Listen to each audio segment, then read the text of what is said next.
Well, hello, that's me again. It's June 1st, and today I want to talk. It's not going to be that long. I don't see the need for that.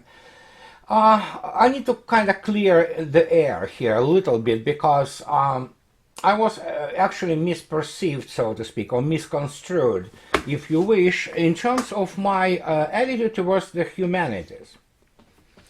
And people think that, oh yeah, here it is, here's the mathematics of warfare, which is, by the way, I didn't even start to really introduce it to what is taught in military academies and things of this nature. But I already hear that many people say, even those who are good wishers, I'm not talking about trolls and people who begin to say, oh, but I was a grunt, and I know when, bullets fly. Sure you do, but that's why you're a grunt.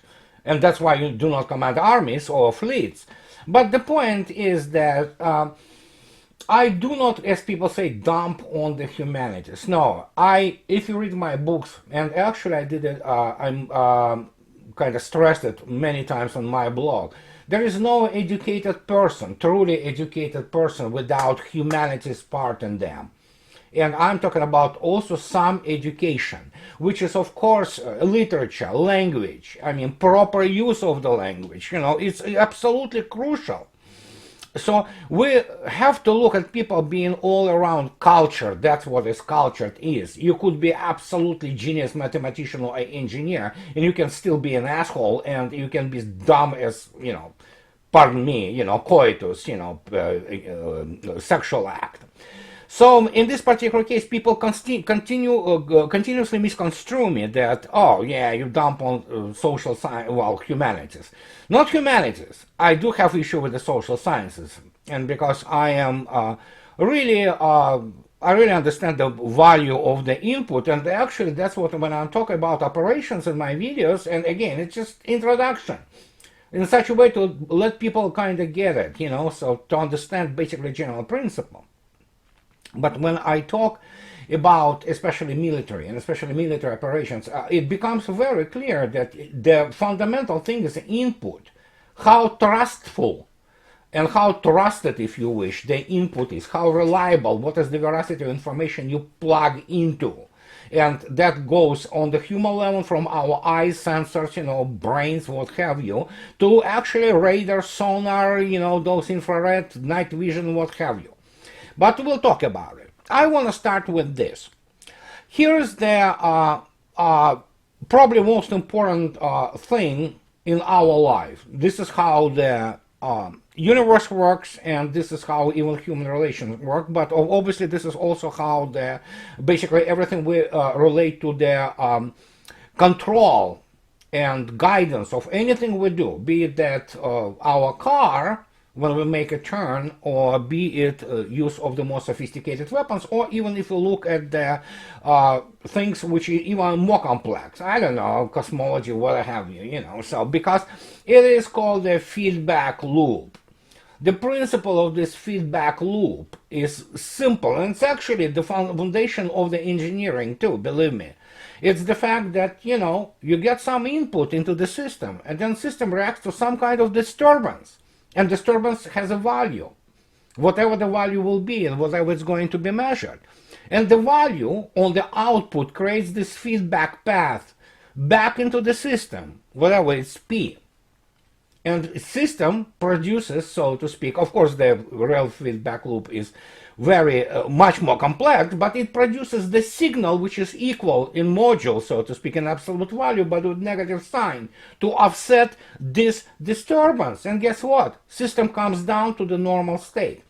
You know this. Those of you who drive every day, you experience it every day. You turn around, you make a turn on your car, guess what you do? After that, you release your steering wheel, through your palms, and steering wheel comes back to normal straight position. That's the feedback loop, guys. Unlike it was in the old cars where you have to manually basically get your car back to the straight path. That's feedback. Well, and here's the problem, and that's when I talk about it and how I started this conversation. Guys, we have in the West, in the combined West,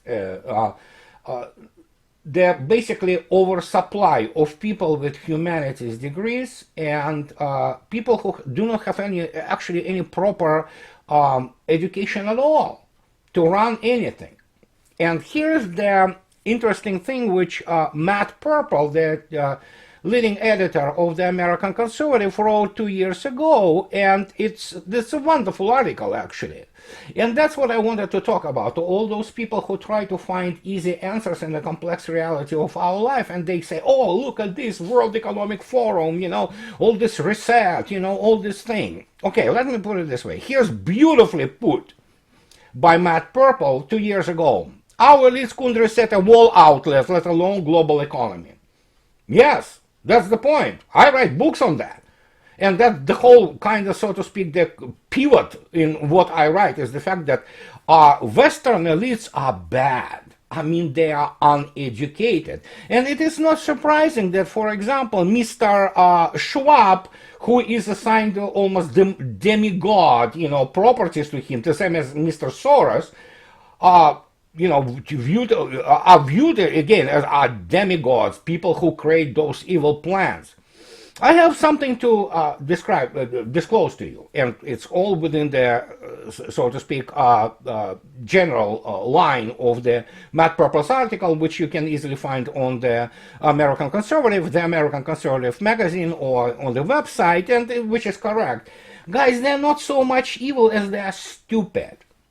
And that's the whole thing. Sometimes people think that, oh my God, those people are so evil, and they do it out of pure evilness. No, it's not that. I mean, it's just that they are stupid, they are uneducated. And if you want to demonstrate for me why they're stupid, I already spoke about this. Just to give you an example, obviously they believe ridiculous ideas like that green energy is going to save the world. And again, they are not technologically educated. And again, you probably remember this. The guy who was running energy and then environmental politics in France until recently. I don't remember his name. You can look him up.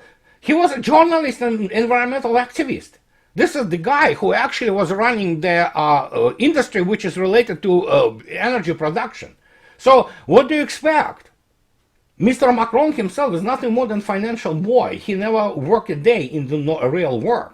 And that is why I'm going back to the photograph of this Mr. Klaus Schwab, who looks really bizarre. I agree, the guy is just... But if you look attentively at his educational background, just go to the Wikipedia. You're going to be surprised that, oh, the guy actually was mechanical engineer. Well, I have some news for you, especially also for the fanboys of Elon Musk too.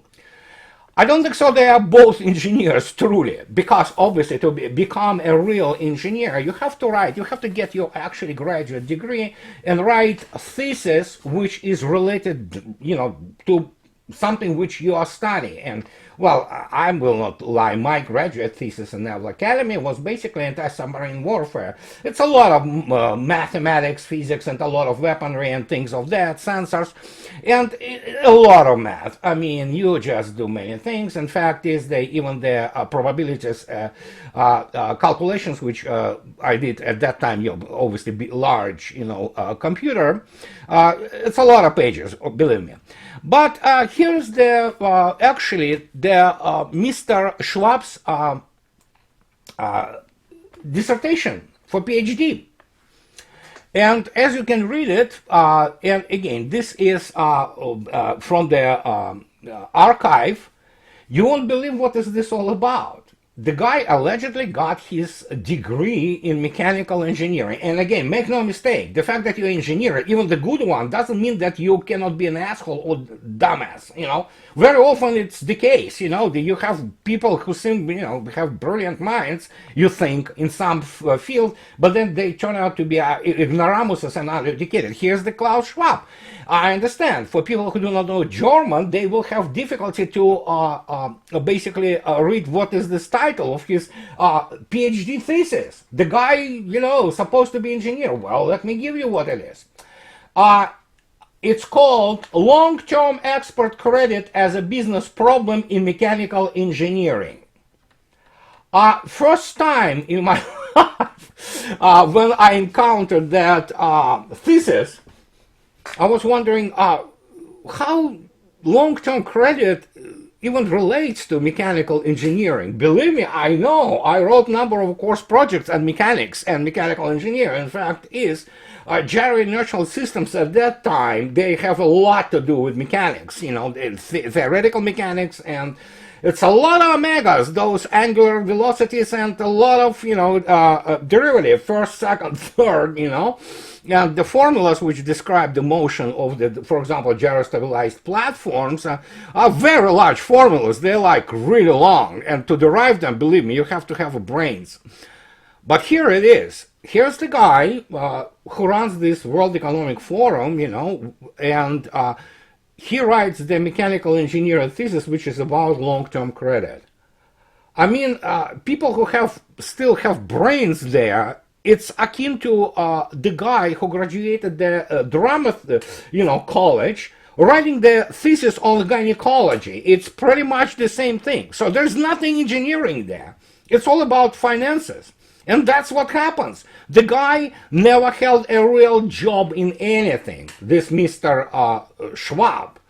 And when you look at the people who come there, those people who come to the World Economic Forum, they are mostly, not all, but mostly, are people without any technical education, and many people who never held any valuable job at all. They're primarily paper pushers. It's the same as, as this Minister of the Environment and Energy, and it was also the addition to this title was called the Social Equality or something like that, bizarre crap from France, who is journalist and environmental activist, which evidently basically qualified him to become a minister, where you have to have a very serious education and very serious expertise, in those old things like nuclear power stations, hydroelectric dams, and things like that. No, the guy just goes and becomes this. But then again, people love to dump, which absolutely justifiably, at Bill Gates. I have news for you. Look up his biography. The guy is uneducated. He dropped out second year from the university. The only he's good at probably is the code writing. That's it. You know what? I had the Fortran background, and I learned a couple of scripting languages because when I needed it. It's not that it's difficult, but it's not that difficult. Many kids from the high school, they learn like 5-6 languages, and they go without education and become like those scripters, in order for you to become a software engineer of the good level, it takes a lot of math, believe me. It takes a lot of things, including, by the way, operational research, if you didn't know. And they also studied the game theory. Not that I really put too much faith in game theory, but those people are engineers. Bill Gates is not that. He doesn't have even systemic education. So we have the guy who literally is uneducated. He just knows how to write, code. And of course, only morons believe that he, with his family of the high-level executives in IBM and what have you at that time, he made it on his own. It's pathetic. You can look up the old movie, I believe, it was Lifetime or something like that, 25 years ago or something, about him, by the way. Well, guess what? If not for the National Security Agency and all the things, he would have been still, who knows who. So, and yet, yes, we have these people without any systemic education who never held a real job in their life, never run anything other than paper pushing financial services. We have those people coming to this forum and say, oh, they created this reset. Let me ask you a question then, and that's what I wanted to talk about today. Basically, this is the key point of what I'm talking about. Have you read actually geopolitical books written in the West for the last 30 years? I did. At some point of time, I was really ready to vomit. Out of all those Fukuyamas, even John Mearsheimer, whose obvious main claim to fame is not even his geopolitical writing, which is very sophomoric, pardon me. I'm not talking about Francis Fukuyama, but even John Mearsheimer, his main name came with his Stephen Walt book about Israeli lobby in the US politics, which is an important work, obviously. But the most what he writes about geopolitics, I'm sorry guys, this is sophomoric. And enough to remember Mr. Fukuyama. Well, guess what? He wrote the most discrediting, most outlandish bullshit on geopolitics and development of the world.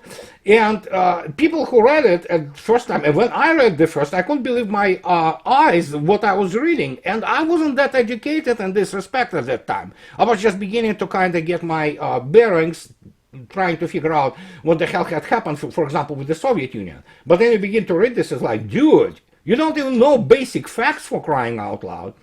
Then, of course, we have had the, again, Huntington's famous The Clash of Civilizations, and, well, at least there were some good thoughts there. And then people read this crap from Schwab about the Fourth Industrial Revolution and whatever, Great Reset. It's a delirium, pseudo-academic crap. Those people, as Matt Purple correctly stated, they cannot freaking reset a wall socket, let alone run anything.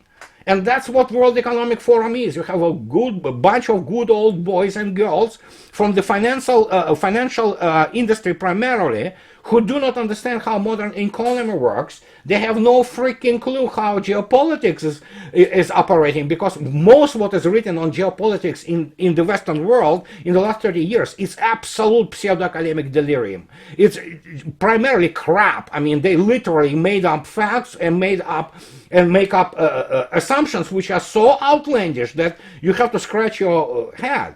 And we finally arrived to this basically intellectual collapse of people who are not really intellectuals. Speaking in the big words and producing some outlandish ideas is not being intellectual. It's absolutely not what it is. Being intellectual is a completely different story. And that gets us back to the feedback loop. No, if you need to understand, those people, they don't have feedback passed to them. They create disturbance. They are the disturbance, but they disturbance not sometimes because they are evil, but because they're stupid. They don't understand how the world works, and they are not capable to produce those necessary negative sign but equal to module to disturbance signals to correct things, because they don't know how. And that's what I was trying to speak to people for many years now. And again, guys, read my books. It's all about the fact that my fear is not because American elites, for example, let alone European, which are absolutely nothing, lapdogs, but that American elites are so smart and then they create all those wonderful plans, sophisticated plans. No, the core ideas and everything I write is the fact that they are so dumb. And we know that American, especially humanities educations, those Ivy League diplomas or what have you, I mean, they're not worth the paper which they're printed on. You cannot even use them as the goddamn pipifax, the toilet paper. They are worthless. You have people, as a friend of mine, captain, Harvard educated, geologist, and then of course captain, who served in the US Navy for 20 plus years, flew the planes. He says he called them soft degrees. And when you look at Klaus Schwab degree, it's like the guy writes about loan, about mechanical engineering. Evidently Elon Musk even also, he had this bizarre degree which is primarily business administration and things of this nature. I don't know how much physics he really studied in South Africa. I don't know. He obviously have other people doing the thinking for him. He's just basically a public figure. His PR, his avatar. So, and when you look at this, it's just, my gosh, where did we go wrong? And again, make no mistake, I'm not for this technocracy. I'm not about those guys with those graphs and ideas that you can run everything as mathematics. No, we live in a stochastic world. We have the world which has a lot of random variables.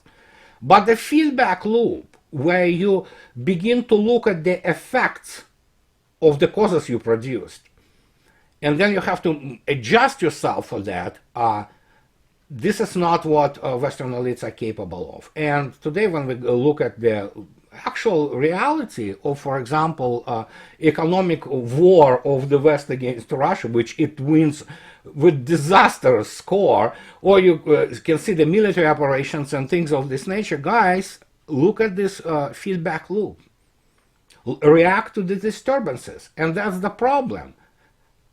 American or Western European elites, they are not capable to react to them. The reason they are not capable to react to them is not because they are insensitive, although intellectually they are insensitive. Most of them are not intellectuals. They know a lot of facts, they know a lot of big words, and they come up with all those constructs and juxtaposition of the facts, and when it doesn't suit their purpose, they invent facts and stick it into their ideas, you know. But the point is, they do not see what is going on. They cannot develop this the signal equaling to this disturbance. They don't feel it because they don't have brains for that. And yeah, can you imagine Klaus Schwab working at the some kind of the manufacturing, producing planes, aircraft, you know, producing even computers, producing I don't know, refrigerators, for crying out loud? No. They know all theory. They never had any practical application to their ideas, and their whatever the knowledge, however minimal they got about the real world and how much of it. I'm not saying that, yeah, I probably have to correct myself. It's not 100%, but much of it operates on the feedback loop. That is why we always talk about it. Oh, we need to get the feedback on that. Oh, we need to get feedback on this, on that, and to develop, you know, and correct our actions. That's the feedback loop. It's also how engineering works. We all operate on these things, and we create things based on the feedback loop.